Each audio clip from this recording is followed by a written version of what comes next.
Sarah out of Tacoma, Washington. Hey, Sarah, welcome to the show. Hi. Hello. How can we help? So, I have two things that I have going on in my marriage. Oh, you're lucky. I've One. got like 15 things going on in my marriage. You just got two. That's awesome. So one issue that I have is, I'm sorry, I'm trying to, I noticed that my spouse has an issue with drinking, and my second issue is our finances. We have our finances separate, and so I'm not sure what he's doing with his money, and he's not sure what I'm doing with my money. So I had suggested marriage counseling. My spouse doesn't want to do it.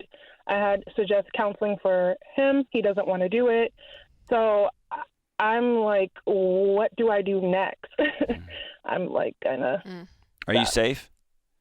Yes. Okay. When you say he's got a problem with alcohol, what does that mean? Like every time I sit around, he's drinking. Okay. There's not a lot that can be done with finances. There's not a lot of work that can be done on your marriage until he's sober. Mm-hmm. The person you left out of the, hey, maybe we should go to marriage counseling. Maybe you should go to marriage counseling with me. Maybe you should go to counseling. The person you left out is the only person you can actually do something about, and that's you. Yeah. I mean, I'm going to counseling for my own personal issues. Good for you. But it's kind of tough when you have someone that's dealing with their own demons. So Absolutely. it's like, how am I supposed to get healthy? How am I supposed to, heal if I'm dealing with someone? I don't want to say someone. When I'm dealing with a hurting spouse, when they have their own issues. Absolutely. This is a question millions of people ask or forced to ask all the time. How do I get well in an unsafe environment? And what I would tell you is at some point you've got to draw some boundary lines and say, whether that's I've got to take 30 days and go stay with a friend. I've got to step right here for a minute and get my head clear and get my relationships clear and get my health clear. Or I'm going to need to step away for 30 days on a very intentionally planned separation here while you go get well. And if you're not interested in getting well, then I understand that you're not interested in us working on this. You see what I'm saying? Like there's a point when you have to draw some pretty firm boundaries when you are married to somebody who is struggling with addiction because like you're noticing, it makes you financially insecure, which makes you at the end of the day very unsafe. Yeah. Right? You don't know what he owes, what he's spending it on, where it's going, if rent's going to get paid, if bills are going to get paid, if you're going to have food in the fridge. I mean, it's a very unstable way of being. Yeah, exactly. And I tried to bring it up, and I'm like, hey, hold on. Listen. Noticing... You can't. And I know that feels so powerless, but you can't fix him. You know why? You're not the problem. Yeah. He's not doing this because of you. And that's what makes this so hard, is that you love him and you want to just snap your fingers and have it be okay. Yeah. How long have you guys been married, Sarah? 4 years. 4 years. How long has he been drinking? He's 2 years. And I think he's been battling with addiction, and I don't think he's ever got the proper help. Yeah. Well, I don't think he has either. Yeah.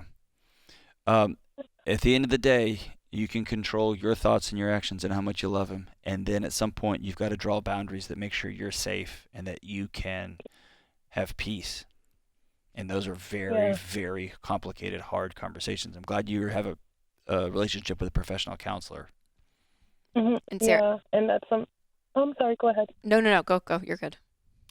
Yeah, and that's something I'm talking about in counseling, where, how to draw boundaries and not be so, passive. How to say, hey, if you continue to do this, then I have to do this, that, and the third. That's right. Yeah. So that's something I'm learning in counseling. And that's a new muscle to build, Sarah.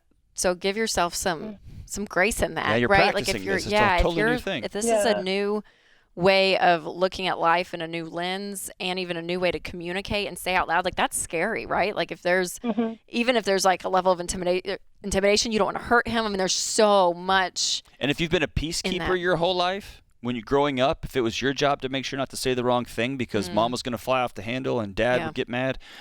It's like, I don't like conflict at all. That's right. I really don't. That's right. Because it's like I don't like being in situations like that because I know I'll get super angry, and so that's something I'm learning.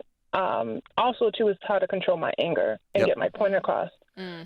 And if you've been told your whole life, how about you just shut up and you make sure that everybody else is okay first.